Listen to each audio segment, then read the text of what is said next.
Dios bendiga la iglesia de Carranza. Y que Dios bendiga la iglesia de Vivero.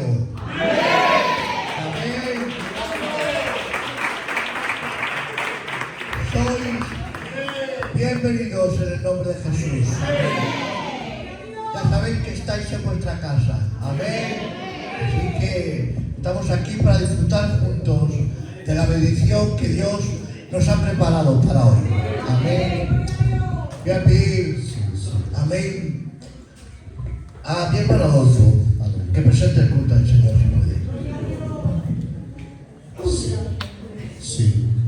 Te damos la gloria, Señor. En primer lugar a ti, Señor, tú eres el que te lo mereces, Padre. En vano era, Señor, si tú no estarás en este lugar, Señor Jesús. Lo sabemos por fe, Señor, que tú estás aquí, Padre. Gracias, Señor, por tu misericordia, Señor. Por tu amor hacia nosotros, Señor, sin merecerlo, Señor Jesús. Padre, te presento esta reunión, Señor, de esta tarde, Señor. Donde el Espíritu Santo, Señor, se mueva de una manera especial en nuestros corazones, Padre, Señor. Mira la iglesia de Carranza, Señor. Bendícela cada día, Señor Jesús. Que camine, Señor, conforme a tu voluntad, Padre. Gracias, Señor, por el pastor que tú has plantado en este lugar, Señor. Bendícelo con su compañera, Señor. También por los demás siervos, Señor, de este lugar, Padre. Bendícelo, Señor. Igual por cada matrimonio de esta iglesia, Señor. Dale las fuerzas cada día, Señor, para que te sigan adorando, Señor. Y ensalzando tu nombre, Señor Jesús. Mira, Señor, la visita de nuestro hermano David, Señor. Úrgele su garganta, Señor Jesús. Tráele palabras, Señor, para nuestros corazones, Señor Jesús, si tú quieres, Padre. Gracias por su compañera también, Señor. Bendícela, Señor, en gran manera, Padre, y a su casa, Padre.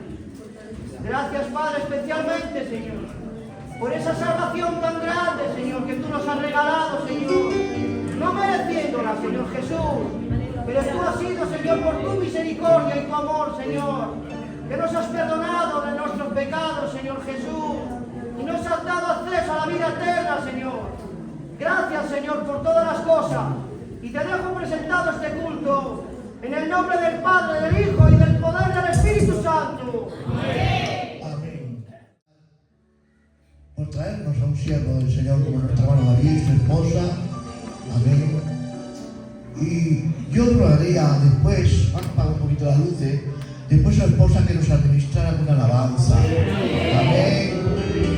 Creo que vamos a disfrutar en el nombre de Jesús. Amén. Apagamos las luces.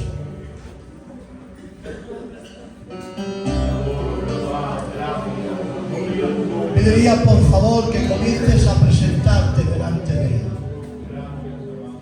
y comenzaras a darle gracias.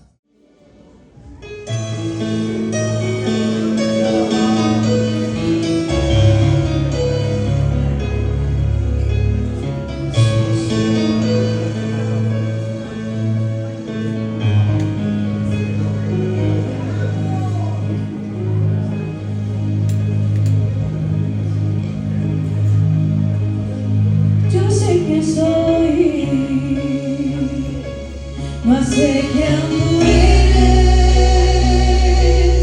yo soy sediento, que desfallece, mas tú eres mi fuente. Si estoy perdido, tú eres mi amigo. Si hay intemperie, no tengo frío, tú eres mi amigo.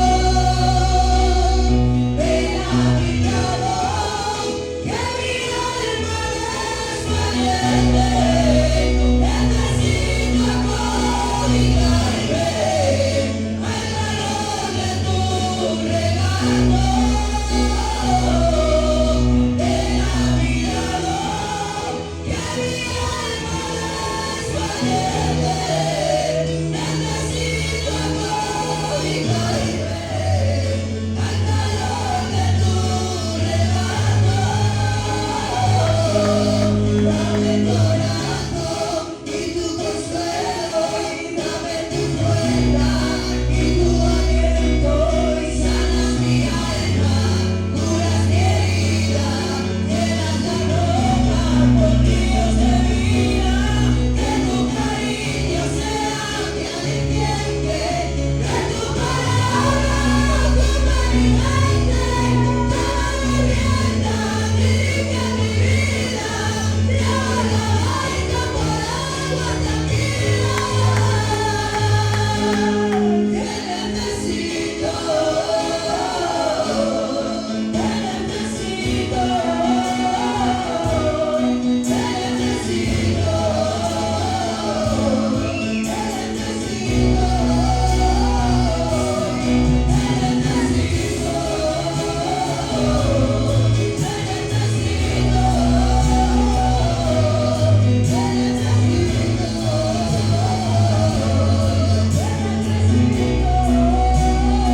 Gloria al nombre del Señor. Amén. ¿Cuántos creen, saben, sienten que Dios se encuentra aquí? Puedes decir aleluya. Amén. Bueno, pues yo estoy sintiendo a Dios de poder adorar juntamente con ustedes en esta tarde. Para mí es un privilegio. Esto es un regalo que Dios me hace a mí y a mi compañera, el poder hacer este viaje y compartir un culto con ustedes y conocer gente de Dios. Hombres y mujeres de Dios que estoy disfrutando y que nos hacéis sentir como en casa. Desde aquí agradecerle al tío Sansón que nos abriera las puertas de su casa, nos invitara a comer, a su compañera también. Me enseñó su colección de relojes. El pastor intentó chorar algunos, pero fracasó. A ver, búscate otro día que quiera chorar, búscate uno más pequeñico. El tío, ¿quién le va a chorar nada? Y bueno, y ver hermanos que nos hemos visto en la Nacional alguna vez y ahora poder tener el privilegio de por fin venir a vuestra iglesia a celebrar un culto con ustedes. Son cosas que mueve el Señor y yo lo agradezco y le doy gracias. Gracias al pastor por la invitación y a todos los que han hecho posible que estemos aquí. Y sin merecer nada, pues Dios nos da este privilegio.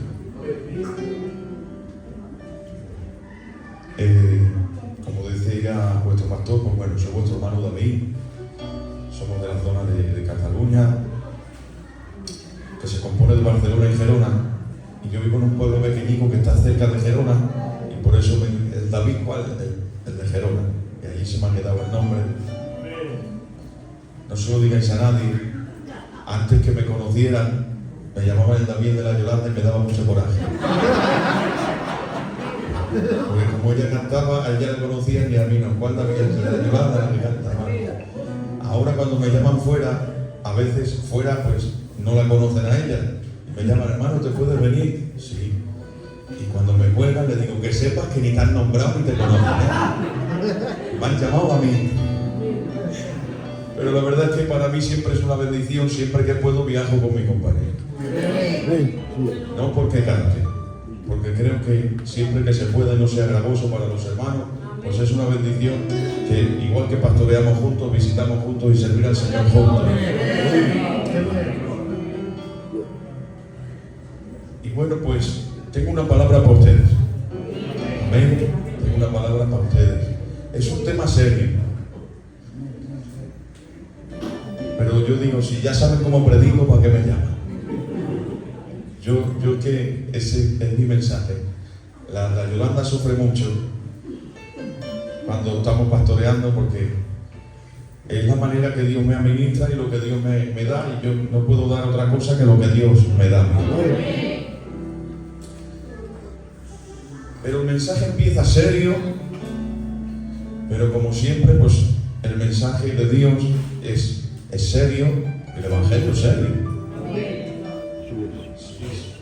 Si no nos tomamos el Evangelio en serio, vamos mal. Empieza serio, pero Dios es el que exige, pero a la misma vez es el que restaura. ¿Amén? Entonces vamos a empezar con la exigencia y vamos a terminar con la restauración. Y seguro que Dios hoy nos va a restaurar a más de uno. Pero antes de predicar, como todavía, por la gracia de Dios, he entendido que no dependo de mis capacidades, porque mal iría por la vida, que dependemos de Dios, quisiera, por favor, que oraseis por mí. Y el tío Sansón, por favor, si me da el privilegio de orar por mí, todos juntos oramos por mí. Amén. Te damos muchas gracias, Eterno.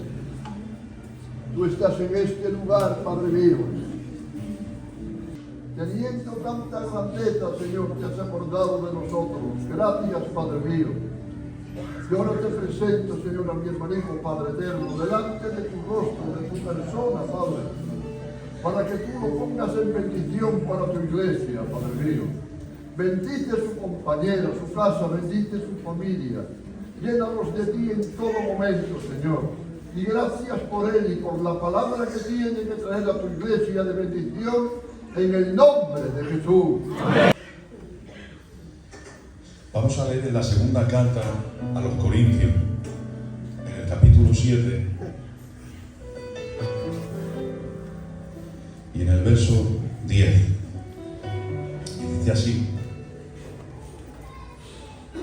porque la tristeza que es según Dios produce arrepentimiento para salvación, de que no hay que arrepentirse, pero la tristeza del mundo produce muerte.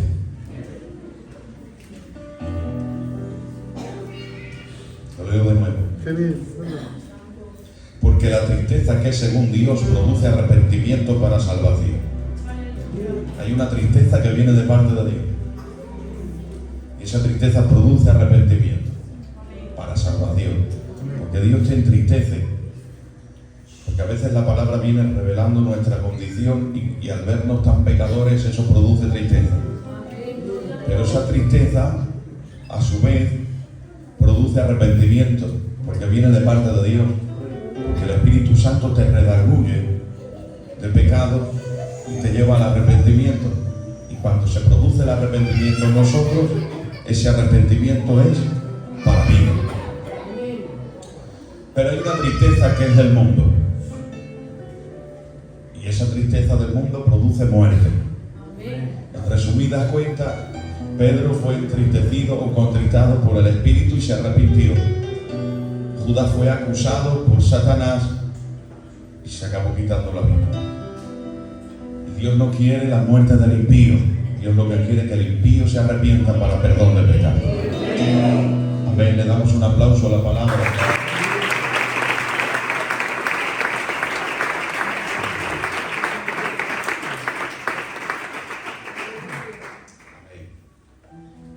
Miren, ayer hablé un poquito del apóstol Pablo y de las cartas a los Corintios.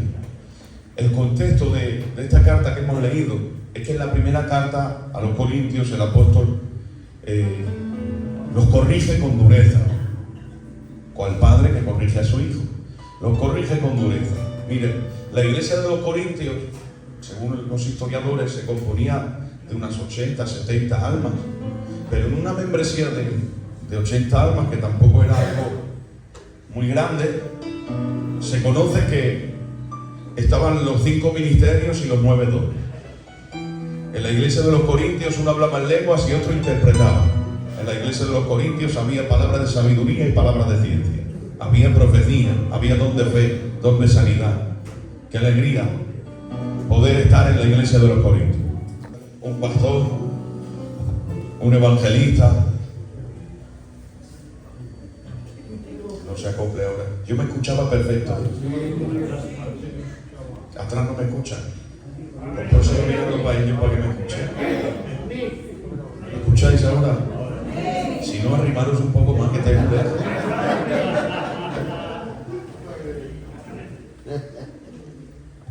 A ver, ¿me escucháis ahora?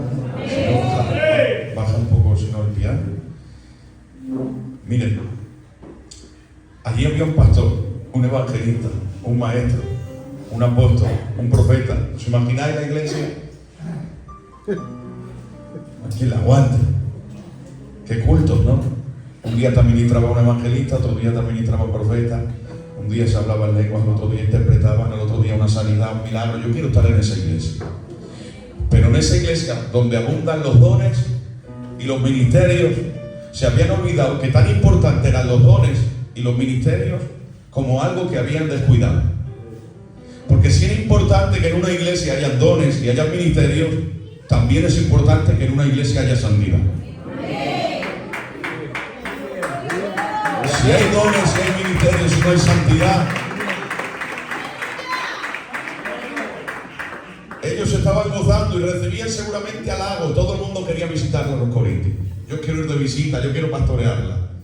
Pero el apóstol Pablo, que es el padre, va más allá. El apóstol Pablo, cual padre, observa a la iglesia y hace: hay dones, hay ministerios, pero estáis consintiendo pecado. Y mientras que estáis acostumbrados a recibir aplausos de todo el mundo, de vuestro padre vais a recibir una corrección. Y les dice: porque hay un pecado entre ustedes, oigan bien, hay un pecado entre ustedes que no se nombra ni entre los incrédulos. Era fuerte,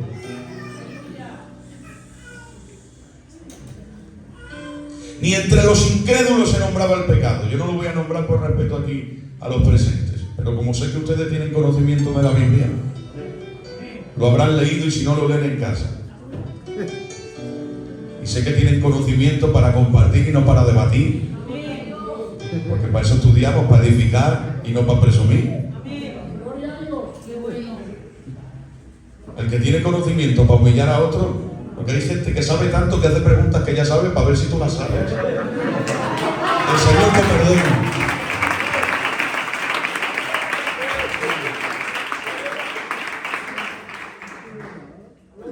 No te deja ni contestarle, ya se sabe la respuesta. En verdad, para que veas que sabe. Y ya de paso, pues si tú no lo sabes, pues presume. El conocimiento es para edificarnos los unos a los otros. Y entonces, ¿qué pasa? Que el apóstol los corrige y les dice: coger altar, mirad la administración de Pablo, mirad la administración de un apóstol, porque es un apóstol o el apóstol por excelencia. Coger altar, mirad la disciplina, que a veces nos quejamos por 2 semanas de disciplina. Dice: coger altar y echarlo fuera de la iglesia. Y dice así: en manos de Satanás. Hágame tocar, yo qué miedo. Echarlo en manos de Satanás. ¿Pero qué quiere? ¿Condenarlo? Dice: no, echarlo en manos de Satanás un tiempo. Y después de un tiempo, para salvar su alma. La disciplina no era para condenarlo, era para salvarlo. Dejarme interpretarlo a mi forma. Este no es que hubiera caído, hubiera tropezado, es que vivía en pecado. Que no es lo mismo. Vive en pecado y está en medio de la iglesia y vosotros lo consentís. Porque es amigo, porque es familia. Por la razón que sea, lo consentís. No ha tropezado, está practicando pecado dentro de la iglesia y lo consentís. ¿Sabes que hay gente practicando pecado que asiste a la iglesia y dice: se está calmando la conciencia, yendo al culto pensando que el culto lo salva? Lo que hizo el apóstol Pablo es sacarlo de dudas, quitarle la duda, echarlo fuera para que tenga presente que está en condenación y se va al infierno. Porque si practico pecado y voy a la iglesia y no tengo la más mínima intención de cambiar, entonces simplemente me estoy calmando la conciencia, a ver si por lo menos de rebote me voy al cielo. Dice el apóstol: echarlo fuera. ¿Para qué? Para que se dé cuenta que se va al infierno, a ver si así deja de practicar ese pecado y podemos salvar su alma. Porque no quería condenarlo, quería salvarlo. Pero sabéis, no todo el mundo tiene la madurez de aceptar una corrección ni una disciplina. Ten cuidado a quien corriges y a quien disciplina, porque si puedes te echa la familia encima o te saca de la iglesia. Porque no todo el mundo es espiritual para recibir una administración de Dios.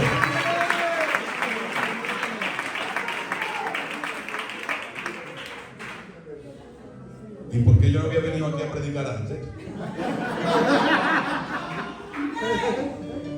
Es para gozar. Entre el pulpo y como reciben la palabra, pues yo me voy aquí para Galicia. Lo corrige y ellos se molestan. Porque hay que ser espiritual para aceptar una corrección. Mirad. Dice la Biblia: amonesta al sabio y aumentará su saber. Amonesta al necio y se irá contra ti. No todo el mundo sabe aceptar una disciplina. Hay quien todavía piensa que una disciplina es un castigo impuesto por un padre que no te ama. Esa es la mentalidad de un niño pequeño. Cuando disciplinas a tu hijo pequeño se piensa: mi padre es malo y me está castigando porque no me quiere. Es un niño, es normal que piense así. Pero el que madura entiende que cuando un padre lo corrige es porque lo ama. Y les voy a decir una cosa, no todo el mundo merece el privilegio de ser disciplinado. A ver si lo aprendemos esto: la disciplina no es un castigo, es un privilegio. La disciplina es un derecho reservado para los hijos. De ahí que yo digo siempre: no todo el mundo merece ser disciplinado, aunque haya hecho algo malo. Pero pastor, lo ha hecho mal, pero no se merece el privilegio de ser disciplinado. ¿Por qué? Porque yo no disciplino a los hijos de nadie, disciplino a mis hijos. De ahí que hay gente que está bautizada pero no ha nacido de nuevo, luego no se merece el privilegio de que se le trate como un hijo.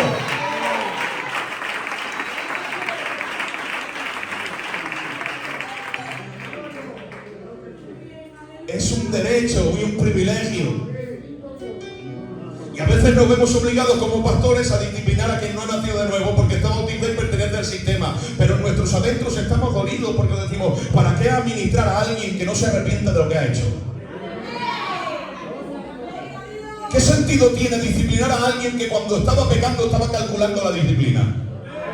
Porque hay tanta religiosidad en algunos que mientras pecan están calculando ya cuántos meses de disciplina. Lo han hecho tantas veces, llevan tantos años en el culto que por la administración del pastor calculan la severidad de este hombre y hace, aquel me disciplinó 3 meses, este por lo mismo me va a disciplinar 2 o 4 porque este es más recto y más serio. No les duele la disciplina, la están calculando y hacen merece la pena porque es verdad que viene Navidad y me va a disciplinar el pastor, pero yo me la voy a gozar con mi familia. Están ya premeditando el pecado que van a concebir porque en ellos no hay vida de Dios, ni hay arrepentimiento, ni les duele pecar. Luego, ¿qué sentido tiene disciplinar al que no le duele pecar?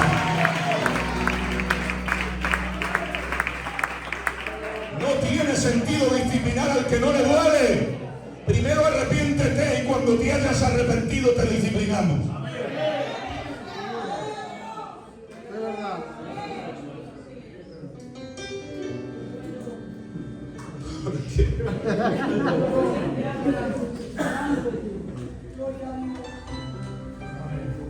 Porque no tiene sentido corregir al que no le duele. Algunos vienen ya porque no les queda más remedio,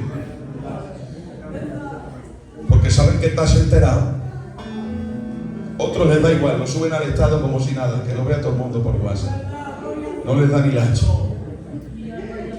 Otros ya dicen, se ha enterado el pastor, pues se lo voy a confesar. Pero si pudiera, se callaría, no se ha enterado nadie, vivo como si nada, me tomo mi santa cena. Y ya vienen a confesártelo, sí, mira que he hecho esto y tal, pero a ver, hay gente que hace cosas peores. Qué triste. Luego está el que lleva 30 años de evangelio y dice, pastor, se puede hacer esto, se puede hacer lo otro. Yo no había nacido, ya lo sabía, ¿para qué preguntan? Para ver si yo te lo permito. Si yo te lo permito y la Biblia no, nos vamos a ir al infierno los dos. Tú por hacerlo, yo por consentírtelo. Si no está en lo que yo permita, está en lo que la Biblia permite.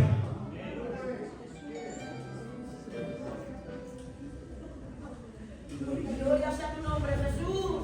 Lo importante es lo que dice Dios. Qué bueno. El que puede lo oculta. Y hay gente que oculta su pecado y sigue en el cargo.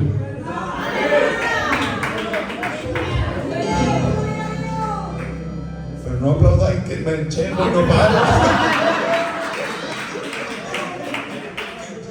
La Yolanda está sufriendo. Yolanda, son ellos.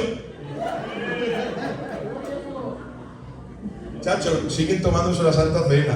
Siguen en el cargo, como si nada. Mirad qué diferencia, porque no le duele. Hay otro que le duele, no se ha enterado nadie tampoco, David, no se ha enterado. Y viene y te lo confiesa. No se ha enterado nadie ya, pero le duele tanto que no puede guardárselo. El tío Sansón, vienen a confesarlo, pero antes de confesárselo al pastor, se han puesto en su cuarto de rodillas llorando y han pedido perdón. Amén, amén. Vienen a confesártelo aceptando la disciplina, pastor, pero atiende bien que lo sabe. Viene desde la condición de alguien que haya sido perdonado. Porque como se puso de rodillas a pedir perdón, Dios lo perdonó y ahora viene a recibir la administración de su pastor.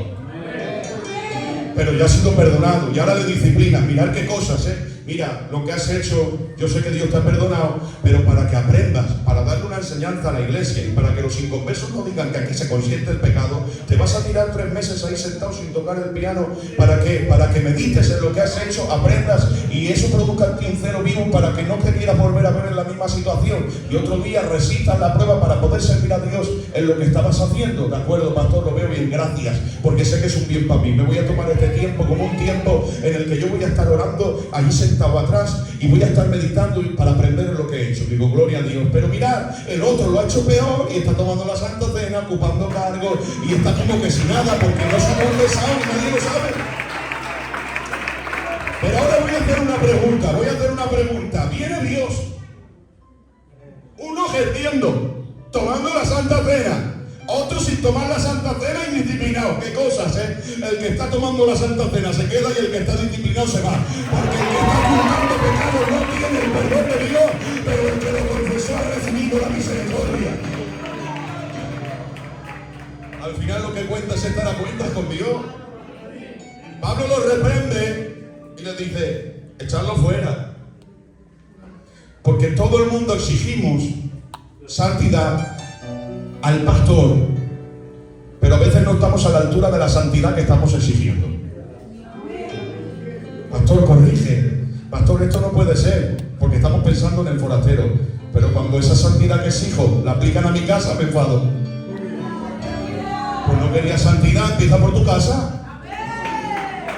No, yo decía para que disciplinaras al niño del otro, al mío no. Me encontré en alguna iglesia, pastor, corrige, esto no puede ser, vale. El coro no paraba y al final todo el coro para atrás, venga, sin coro. Poner el móvil. ¡Hala, se acabó coro! Fuera. Y ahora la iglesia, al ver que no había coro, me dejaron de venir al culto.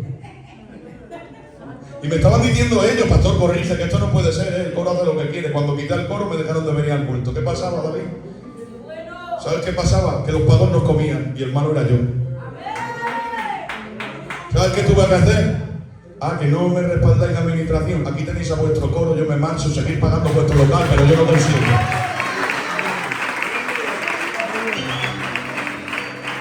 Porque no puedo cambiaros a la fuerza, pero vosotros no me vais a hacer partícipe de lo que queréis.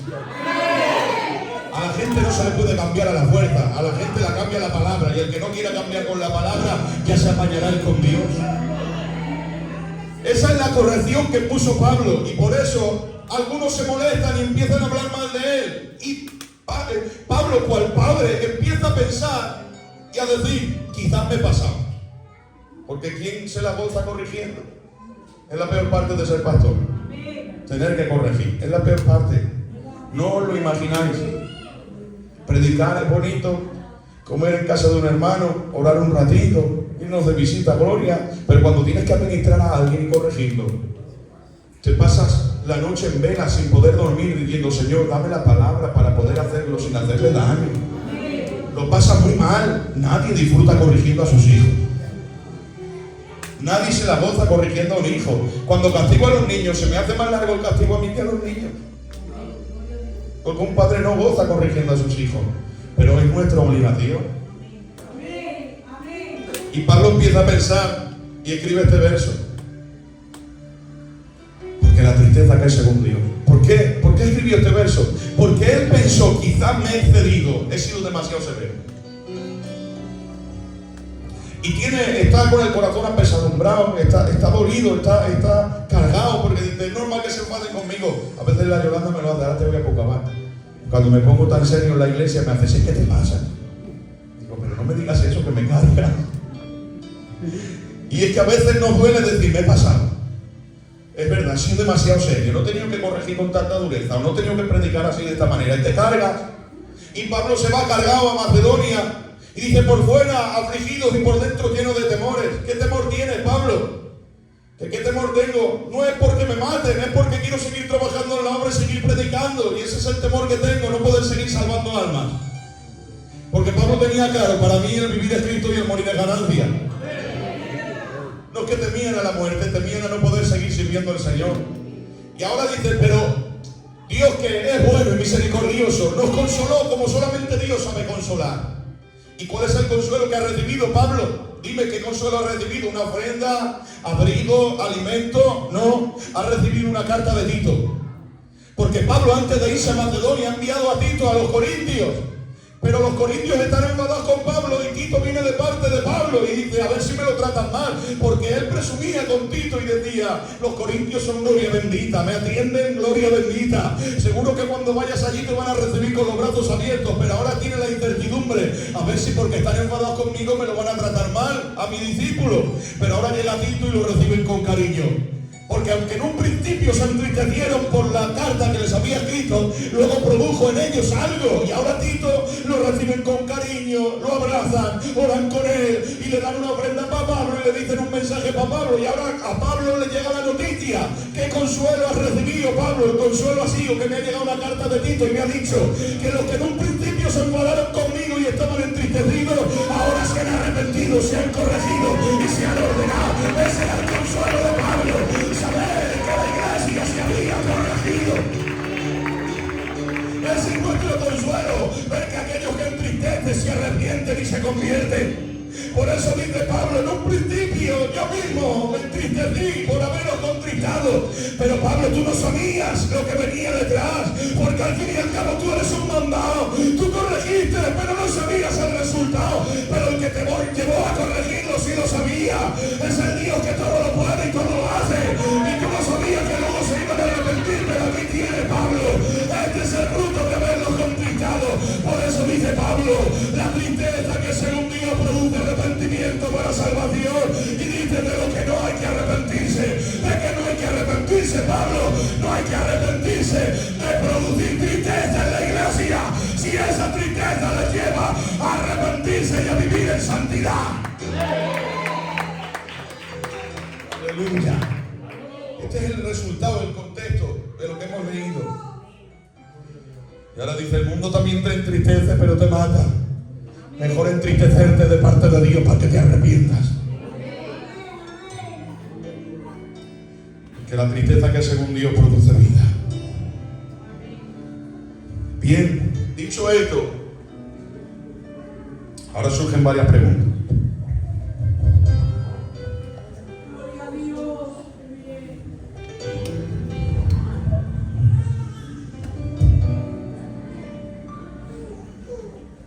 El pecado era fuerte, Pablo lo corrige, pero lo corrige porque había perdón. Si se arrepentían había perdón. Era un pecado grave. Pero la pregunta es la siguiente. Una vez me preguntaron, David, ¿hay algún pecado que Dios no pueda perdonar?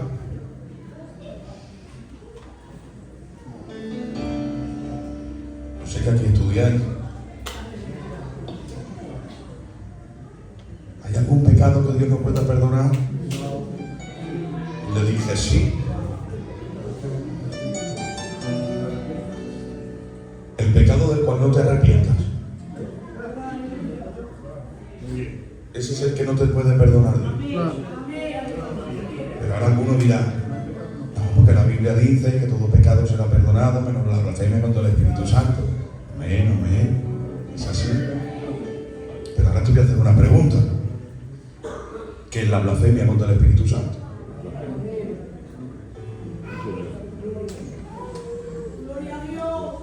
Porque todos sabemos que el pecado imperdonable es la blasfemia contra el Espíritu Santo. ¿Pero qué es la blasfemia contra el Espíritu Santo? El contexto inmediato es que Jesús había hecho un milagro. ¿Y qué le dijeron los fariseos? Lo hace por Belcebú. ¿Y por quién hacía milagro Jesús? El Espíritu Santo está sobre mí por cuanto me ha ungido. La Biblia enseña, por el Espíritu echaba fuera demonios, por el Espíritu sanaba enfermos. Luego él, ¿por quién hizo el milagro? Por el Espíritu. Ellos que decían, lo ha hecho por Belcebú. El contexto inmediato enseña que la blasfemia contra el Espíritu Santo era decir que mientras Jesús estuvo aquí en la tierra, los milagros no lo hacía por el Espíritu, sino por el demonio. Ese es el contexto inmediato. Es decir, que Jesús no hizo milagros por el Espíritu, sino por el demonio. Pero al final, ¿qué quiere decir con esto? Si ellos decían que no lo hacía por el Espíritu, sino por el demonio, ¿qué producía esto? ¿Por qué lo decían? Porque no creían en él. Claro. Totalmente. Resumiéndolo totalmente para que lo entendamos de una forma sencilla, blasfemar contra el Espíritu Santo es no creer en Jesús y en este como nuestro Salvador.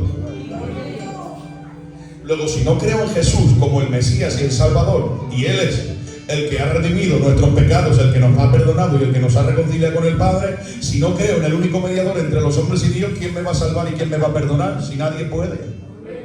Porque no hay otro nombre dado a los hombres en el cual podamos ser salvos. Somos salvos no por obras, sino por la fe en ¿quién? En Cristo Jesús. Si no creo en Jesús, no puedo ser perdonado. De ahí que si yo no creo en Jesús, estoy blasfemando en contra del Espíritu Santo. De ahí que eso no puede ser perdonado. ¿Por qué? Porque no puede ser perdonado a alguien que no cree, y alguien que no cree por consecuencia no se arrepiente. Y si no me arrepiento y no creo en el que me perdona, entonces no puedo ser salvo. Ese es el pecado que Dios no puede perdonar. El pecador que no se arrepiente. Luego no hay pecados que Dios no pueda perdonar, sino pecadores que no se quieren arrepentir.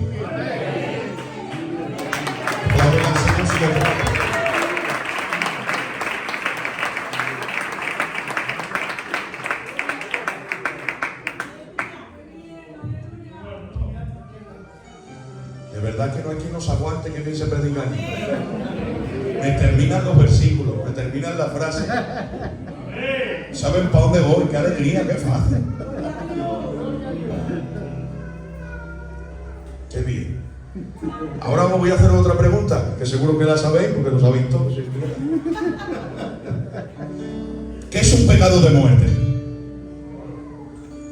Porque hay pecados que no son de muerte y pecado que es de muerte. ¿Qué es un pecado de muerte?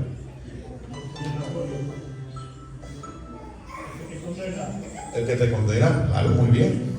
Muy bien, pero ¿qué es ese pecado de muerte que te condena? Y algunos tenemos la tendencia, tocayo, a pensar que cuando decimos un pecado de muerte, pensamos en un pecado escandaloso. Desde nuestro punto de vista cultural, normalmente lo hacemos así. Yo lo sé, un pecado de muerte es... Ese niño predicará, acordaros.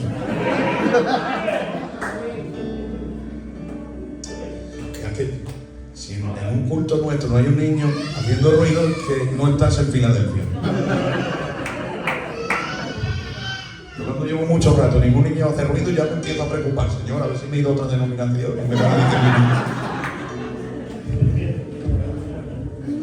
Atiéndanme a mí, que a mí los niños no me molestan, que estoy acostumbrado. Estoy en una iglesia donde normalmente esto lo hacen 50 niños a la vez. No os preocupéis, ¿vale? Vosotros escuchadme a mí.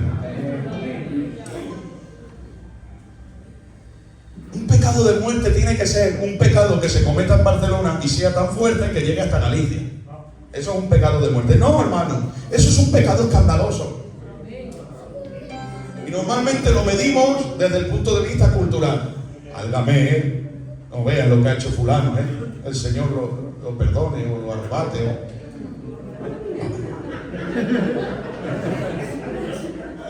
Y empezamos a hablar. ¿Has visto, chacho, lo que ha hecho fulano? A matarlo, Y a lo mejor era un hombre de Dios que en un descuido ha tenido un batacazo, ha sido un tropiezo tan fuerte que ha resonado en España, pero un tropiezo. Se ha arrepentido de inmediato, ahora va a sufrir las consecuencias, va a sufrir la disciplina, pero desde la condición de alguien que se ha arrepentido y ha sido perdonado. Pero los pecados tienen sus consecuencias, por supuesto. Ahora, yo estoy criticando a mi hermano porque ha tenido un tropiezo escandaloso, que ha hecho daño. Porque hay golpes que hacen daño y que parten una iglesia en dos y que tiran gente al mundo que es débil en la fe. Y hay que evitarlo por todos los medios. Pero al final, se arrepiente y Dios lo perdona, será salvo. Pero yo lo critico desde el lugar de que yo me siento más santo que él. Porque claro, lo suyo ha sido muy fuerte. Pero yo cada día voy al mercado y a la señora del mercado la engaño con el cambio o con la talla. Y le digo, no, oiga, que esto le va a usted, y dice que no, que natis, pero esto va, y la señora sí, y yo una S, que le va bien, que esto estira, oiga. O está fregando la hermana, el niño le pisa el suelo fregado, ya sabemos lo peligroso que es eso, y le echa una maldición al niño. Santo. Os voy a vender un coche y le echo una mentirijilla al vecino para venderle el coche. Pero no soy, mañana viene otro y le echo otra mentirijilla. Que sí, hijo, que le echo la distribución y el embrague. Y engaño con el cambio. Y en la casa he hecho maldición a los niños. Y si tengo que... Pero claro, son cosas pequeñitas que nadie sabe. Porque no es visible. porque no resuena. Y vengo al culto y me tomo el pacto y participo como si nada. Y digo, ¿has visto lo que ha hecho fulanito, el sinvergonzón? Y yo digo, ese se va al infierno. Yo no, claro. Pero es que resulta que ese tenía un tropiezo. Pero lo mío no es un tropiezo, es una práctica.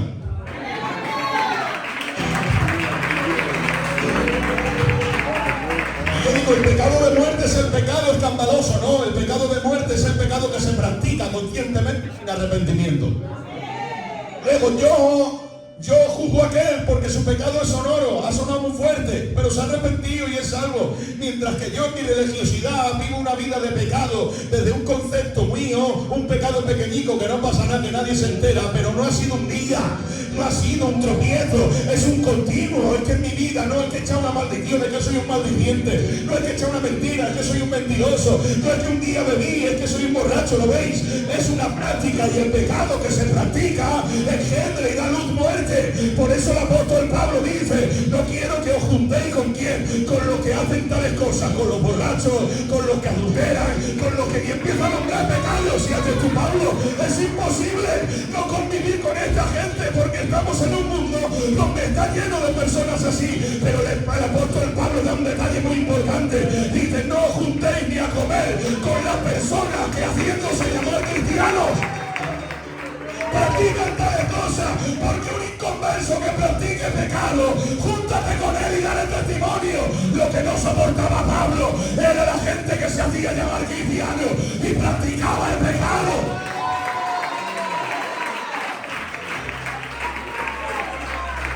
Eso es lo que no aguantaba, y que no se tenía a comer con ellos. Con un inconverso sí. Llega la Navidad y tienes un familiar inconverso que la forma, pues te sientas con él y le hablas de Dios y le das tú la noche a él. ¿Sabes lo que no soportaba Pablo? El que se daba todo en la iglesia y se llamaba cristiano y luego la formaba. Dice, con ese no te sientes a comer.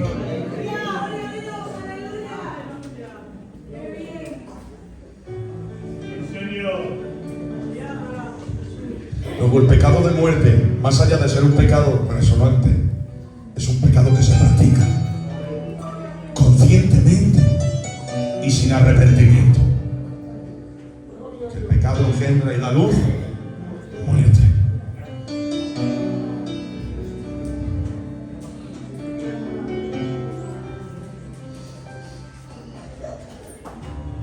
Le dice Pablo a Timoteo, ten cuidado de ti mismo. Cuídate, porque somos nuestro peor enemigo. Quisiera reflejar esto con alguna historia. ¿Cómo vamos de tiempo, pastor?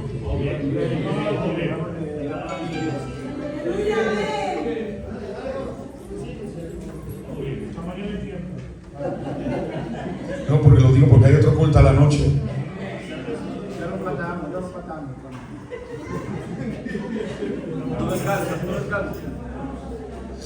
Mirad, yo quiero reflejar esto que digo con la Biblia, porque no me gusta que sea algo que yo digo, sino que la Biblia dice.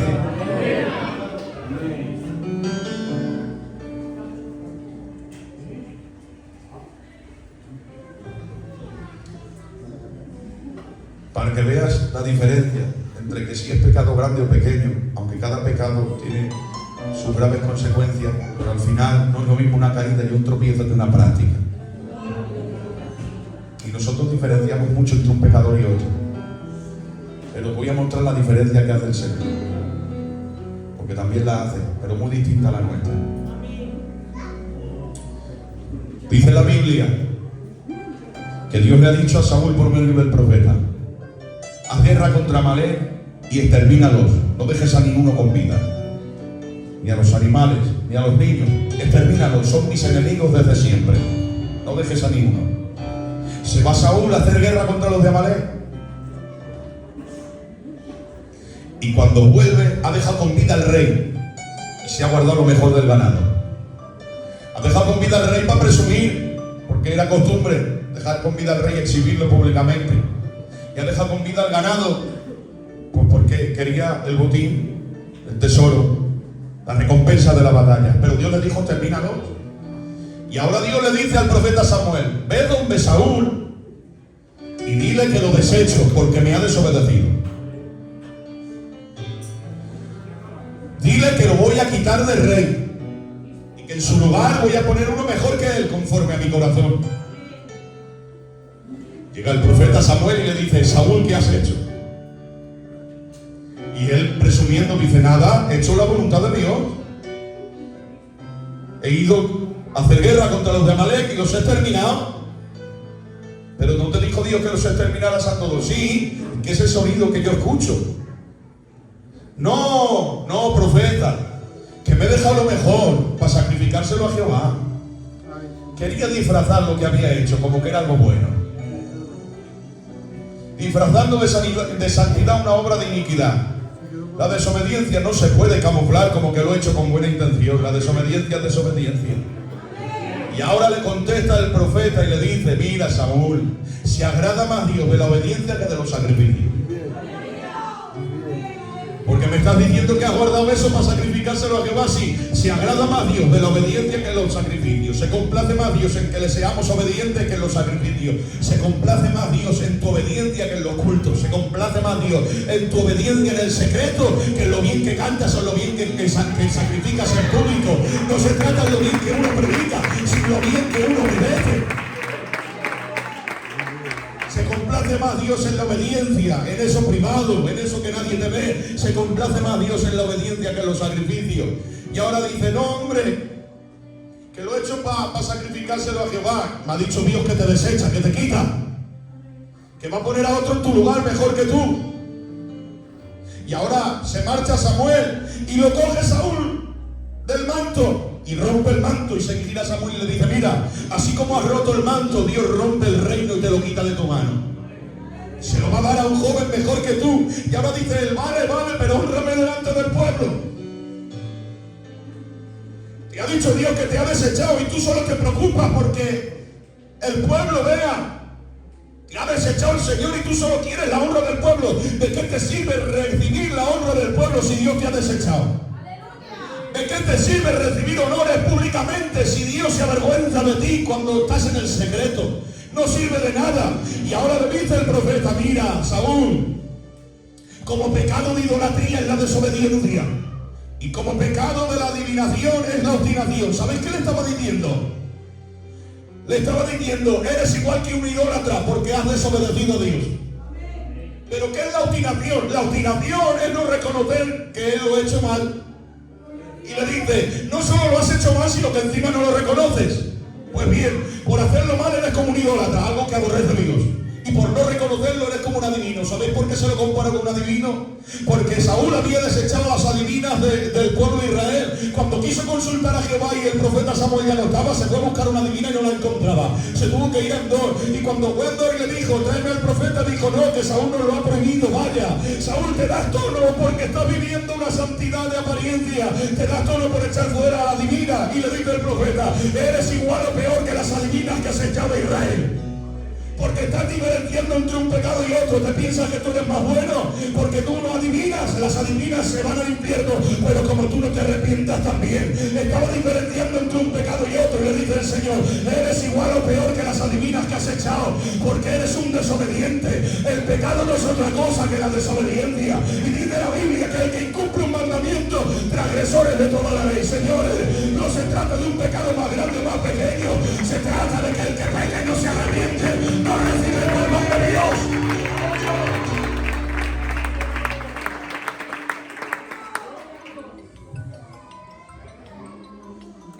Lo ha desechado el Señor.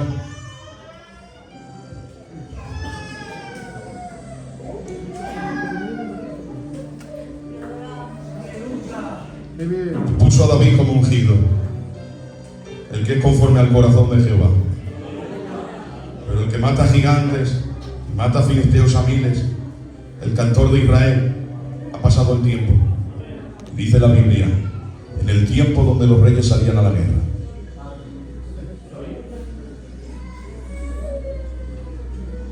David se ha quedado parado.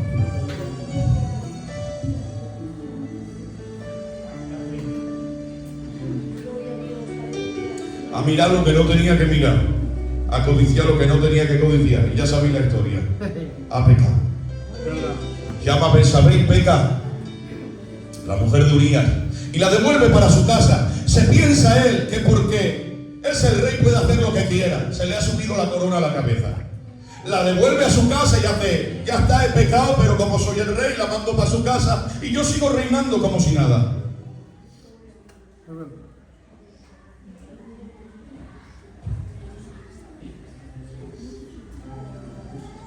Aunque no lo vean los hombres.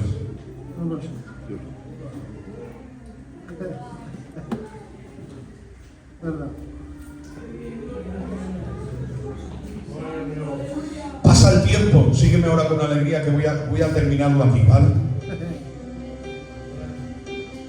Pasan los días y Betsabé le dice a David, David, que lo que hemos hecho en oculto se va a enterar todo el mundo.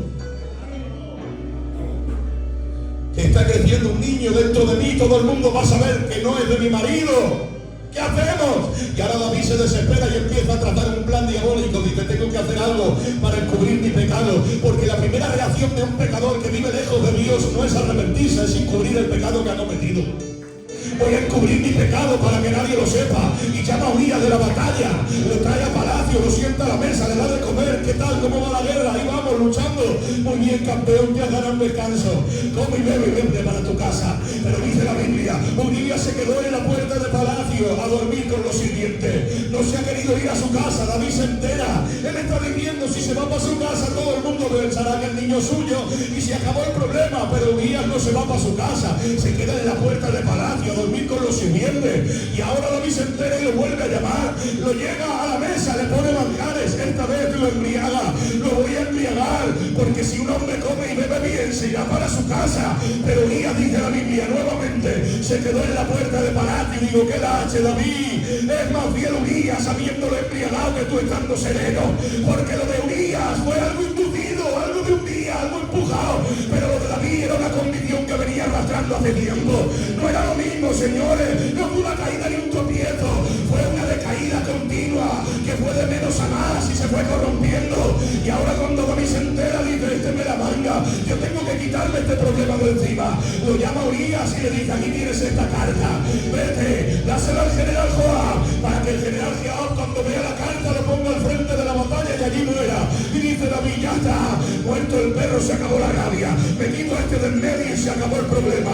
Lo dejan al frente de la batalla y lo dejan solo. Y digo, qué pena que habéis participado del pecado de David, porque no solo lo mató David, también fue el general y los que lo abandonaron. Pero ahora cuando le llega la noticia a David que ha muerto Urías, ya se queda tranquilo. La mujer muy formal se pone luto, pero cuando pasó el tiempo del luto, coge David y la toma por mujer y hace, se acabó mi problema. Ahora todos pensarán que el niño es mío y que este matrimonio es lícito. Pero te voy a decir algo, David, a los hombres se la pegas, pero a Dios no hay quien se la pegue.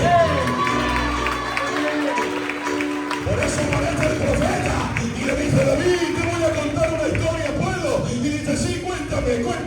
Y le empieza a decir, un hombre rico tenía muchas ovejas. Cuando escucha eso, David ponía un más oído. Él era pastor de ovejas, le encantaba hablar de ovejas. Y que había otro pobre que solo tenía una y la amaba como a su niña, la crió desde pequeña. Y dice David, sí, dime, me bajo con permiso. Dime, cuéntame. Y mira, el que tenía muchas ovejas, teniendo muchas ovejas, pasó por el caminante, pero en vez de tomar una de sus ovejas, tomó la única que tenía el pobretico.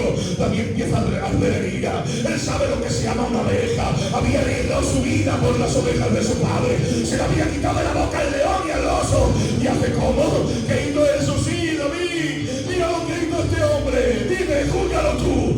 ¿Qué merece este hombre? Y dice David sin pensarlo dos veces, ese hombre es digno de muerte, que lo pague 4 veces. Digo, vaya David, quieres matar a un hombre por quitarle la oveja a otro, y tú estás en el trono como si nada.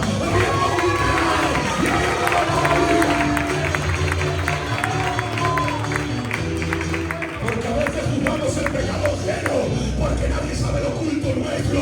Si Dios tirara de la manta, muchos de los que están señalando el pecado ajeno tendrían que agachar la cabeza avergonzado. Antes de señalar el pecado de nadie, mírate por dentro.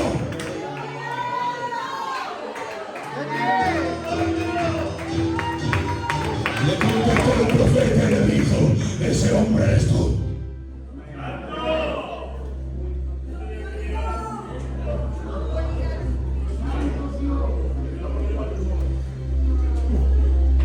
teniendo todas las doncellas de Israel, te fijaste en una mujer que no era la tuya. No sé cuánto tiempo estuvo David en el trono como si nada, habiendo adulterado y habiendo matado a un hombre justo.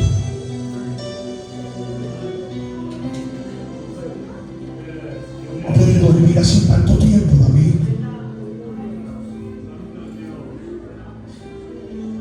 Ese David que huía de Saúl, porque Saúl quería matarlo, que Saúl le tiraba la lanza y David no se la devolvía. David, ¿por qué no le devuelves la lanza? Eres un cobarde. Podría decir David, preguntarle a Saúl si soy un cobarde, que cuando él estaba temblando en su trono por el filisteo de 3 metros, salí yo siendo un niño y lo derroté. Preguntarle a Saúl. Dame el piano. Preguntarle a Saúl. Preguntarle si tengo miedo. Dile a cuántos miles de filisteos maté. Entonces dime, David, ¿por qué no te defiendes? Porque yo valgo para cortarle la cabeza a un gigante, no valgo para hacerle daño a un hermano.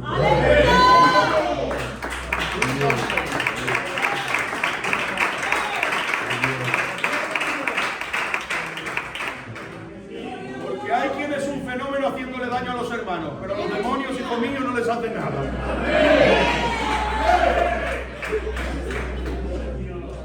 Cada comentario que te hace es un dardo al corazón.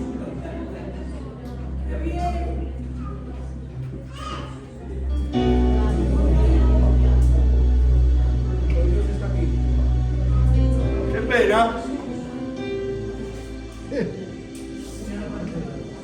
Pero ahora David está huyendo de Saúl. Para el piano, que así se me escucha. Me quedan 2 minutos.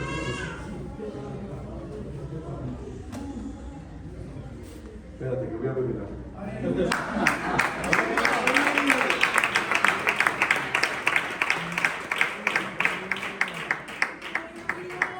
Qué bien.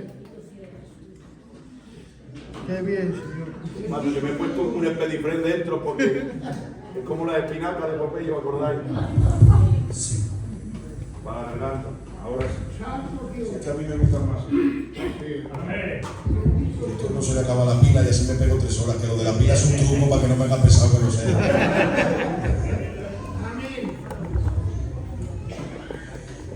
No os preocupéis que no lo voy a terminar el mensaje. Como hay otro culto a la noche, lo termino a la noche, ¿vale? Pero dejadme solamente que termine este detalle.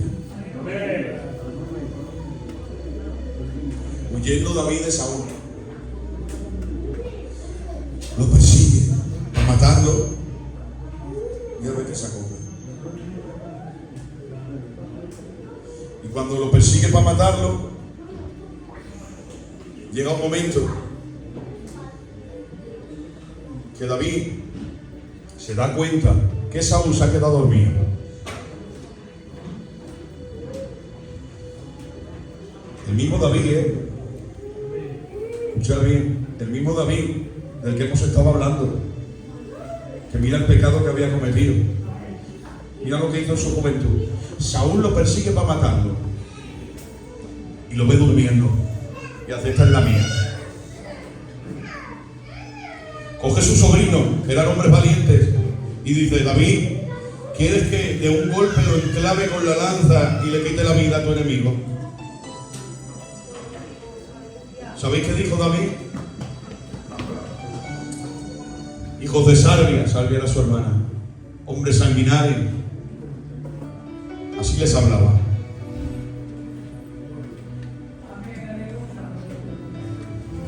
¿Cómo voy a tocar yo el ungido de Jehová? Pues me quiere matar. Él me quiere matar, pero lo ungió Jehová como rey. El profeta lo ungió con aceite. Que ahora está atormentada por un demonio, eso no quita que lo ungió el Señor. Yo no voy a hacerle daño. Se ha ido David de noche, le ha cortado un cacho de manto, le ha quitado los enseres, la lanza, se la lleva, aprovechando que Abner se ha quedado dormido, que tenía que velar por la vida del rey. Se va David, se aleja a una distancia prudencial, porque él no tenía nada en contra de Saúl, pero Saúl sí tenía mucho en contra de él. Por eso se aleja a una distancia prudencial, porque si lo despierta estando cerca, no lo deja hablar y de nuevo le tira la lanza. Yo no te quiero hacer daño, pero como no me fío de ti, guardo una distancia. Y le dice desde la distancia: Abner, hijo de Ner, al general que estaba custodiando la vida de su enemigo: no te darás, que te has quedado dormido, teniendo tú que estar velando por la lámpara de Israel. Le riñe al que custodiaba la vida de su enemigo. ¿Por qué? Porque a él le hubiera gustado ser el que guardaba la vida de Saúl. Tú que tienes el privilegio de estar velando por su vida, te duermes. Pero hombre, no te da vergüenza. Y ahora Saúl reconoce la voz y dice: David, hijo mío, eres tú, y antes soy yo, rey. Mira, ¿de quién es esta lanza? ¿De quién es este borde de manto? Y antes es mío. Jehová puso tu vida en mis manos esta noche y no te he querido tocar. Y ahora avergonzado Saúl dice: mejor eres tú que yo, David, hijo mío, porque yo te he perseguido para matarte y tú has tenido mi vida en tus manos y me la has perdonado. Avergonzado Saúl se marcha para su casa y ahora se queda David con sus soldados. Y digo: ¿qué os pensáis que hizo? Presumir, habéis visto qué lección le he dado, cómo yo me he comportado y él no. ¿Sabéis qué hizo David? Y que le dolió en su corazón haber cortado el borde del manto del rey que quería matarlo. Qué conciencia más sensible tenía David, que le dolía haber cortado el borde del manto del hombre que quería quitarle la vida. Pero el mismo que estaba tan cerca de Dios, que le dolía cortar el borde del manto de su peor enemigo, se ha alejado tanto de Dios que ahora es capaz de matar a su mejor soldado y quitarle la vida. Y esto me hizo entender algo, hermanos: cerca de Dios soy capaz de lo mejor, pero lejos de Dios soy capaz de lo peor. No te alejes de Dios, que lejos de Dios sale la carne y somos peligrosos.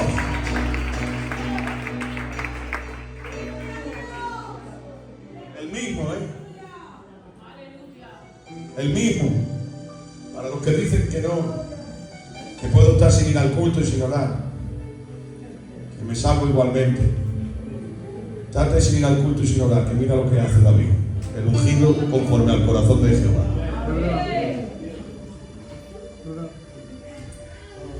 ¿Queréis saber cómo termina esto? Pues nos vemos esta noche. Dale un aplauso al Señor que te bendiga.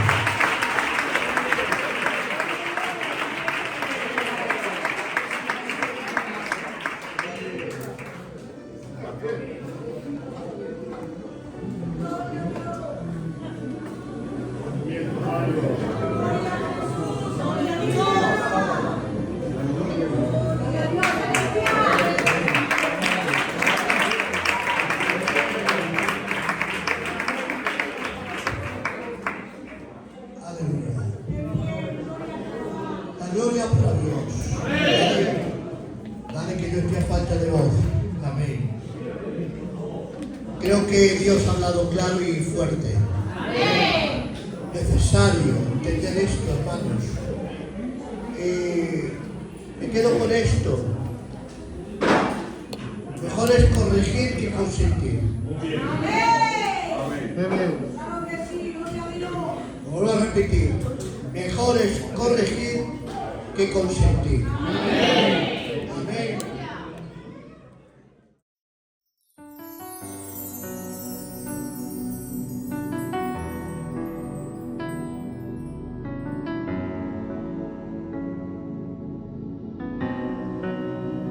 El sacrificio perfecto, el sustituto vicario, ese cercano pariente que mi alma ha redimido. Es el cordero inmolado antes de que el mundo fuese. No había pecado el hombre y él ya estaba preparado. No fueron túnicas de pieles esta vez, sino la sangre preciosa de Jesús de Nazaret.